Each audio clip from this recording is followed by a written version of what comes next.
नमस्कार मित्रांनो, स्वागत आहे तुमचं आजच्या या नवीन व्हिडिओमध्ये। मित्रांनो, ह्या व्हिडिओमध्ये आपण एक मॉन्टेसरी गेम आणलेला आहे, जो की आता कियांशला आपण तो दाखवला आहे आणि तो त्याचे अनबॉक्सिंग करत आहे।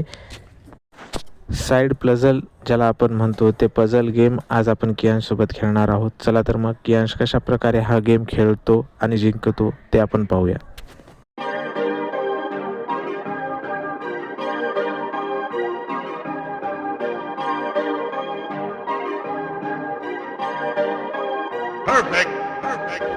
तर मित्रांनो, आता आपला हा टेबल तयार आहे। तर यामध्ये जे आपल्याला रिंग्स किंवा गोट्या दिसत आहेत त्या योग्य कलर ज्या ठिकाणी आहे त्या ठिकाणी लावायच्यात। आणि आता हा आपण गेम कियांश सोबत चालू करणार आहोत। कियांश, चालू करायचा आहे गेम। सर्व कलर एका लाईन मध्ये लावायचे आहेत तुला। हा, सुरुवात करायची। हा, स्टार्ट।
मित्रांनो, हा गेम खेळण्यामागचा आपला उद्देश जे आहे की मुलांना कलर कॉम्बिनेशन कळतं, हाताचा आणि डोळ्याचं योग्य प्रकारे कोऑर्डिनेशन यामुळे होतं